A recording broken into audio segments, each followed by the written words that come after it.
Talk about a really great animated short from the past, which I think most people have seen. I'm pretty sure most people have seen. And it's called I Can Remember.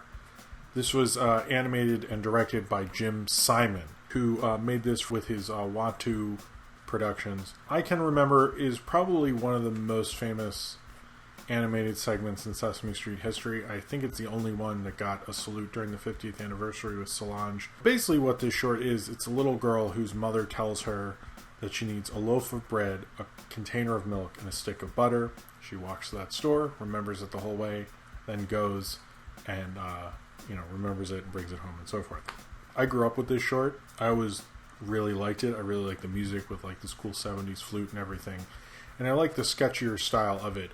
Jim Simon was a really great animator. He made the Soul Train, the original Soul Train animation. I don't know if he did the later ones. And he did do a lot of stuff for Sesame Street and the Electric Company. And had his own studio through the 70s. Unfortunately, that we're not exactly sure, but it folded. And then he went to work for other studios through the 80s and 90s. Wanted to make even a feature film and something more stuff with Bette Midler, and it didn't really work out, unfortunately. This one came out premiered, supposedly, from what I can see online, on November 5th, 1972. Jim Simon has a really cool style. This is very sketchy. You can kind of see the drawings in the girl's hair when she's walking. I love the walk cycle. I love how like the lines are so exaggerated and almost like a caricature-esque kind of a thing. It's really just beautiful. I love when you can kind of see the lines and see the movement of the lines, almost like the movement has its own kind of weird architecture that is so different from most character designs. I almost just like looking at the movement of the animation. I at one point was like, do you even see the mouths really? And you do, but it's like I'm so interested in watching the drawings move and the movement in it. But as well as, I remember watching this as a kid and being hugely intimidated by it. So I was like, if my mom asked me to get those three things, I'm going to forget something. And I'd get there and I'd just get the butter, and I wouldn't get the container of milk or the loaf of bread. Like, I was just it was very intimidating to me. And especially because when I was a kid, I was like, she must be a big girl, because I'm like, I'm never going to be that good to remember three things. Come on. That's just not going to happen. I'm never going to be able to do it. And actually, I watched it with Sophie, and anytime I saw her, like, what do you remember? And she can just list it off. So clearly she's better than I was when I was a little kid.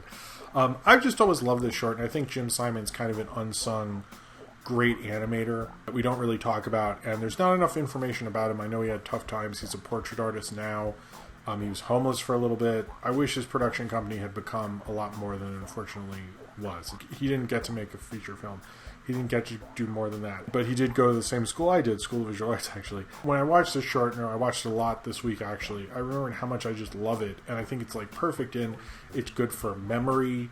It's good for talking about child responsibility, how it's good to, like, go to the store for your mom. I don't think, like, in 80s Baltimore, no one was letting me do that in the store. And I don't think I'd let Sophie go to the store to do that now. The kind of fantasy of it, the idea of being respectful is a very great educational thing. It's also just a very beautifully animated short. And I've always loved I Can Remember and what Jim Simon did with that. And I think, he worked with so many greats. He worked on the 60s Spider-Man show, he was very quick in terms of turning out product.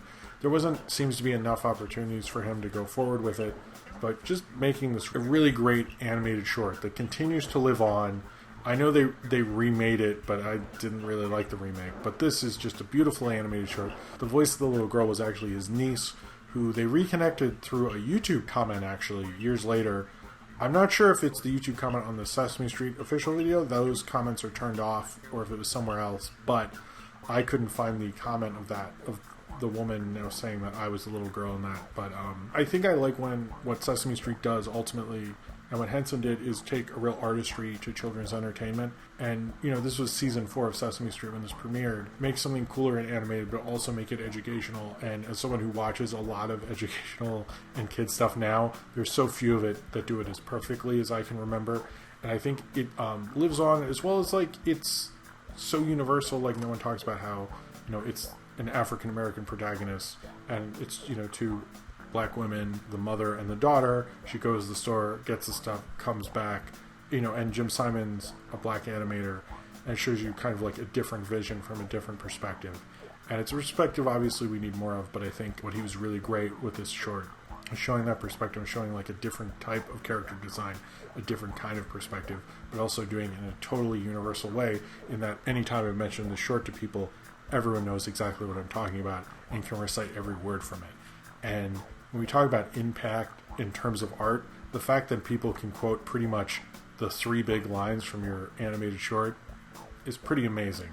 And the fact that instantly I could almost remember it frame by frame before I even watched it says that as well. I think this is actually one of the great animated shorts of the 70s for me.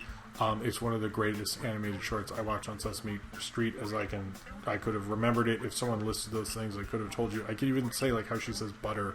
I almost want to say like butter, like I can't do it, but just infests in your mind in such an amazing way. And I think, and it brings up memory.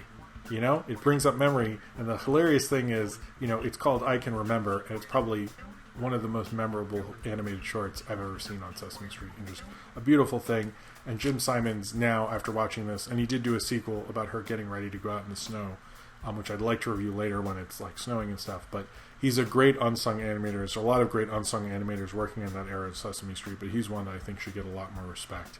And through this short, I think it probably might have been his masterpiece, but it's a masterpiece that I can definitely remember.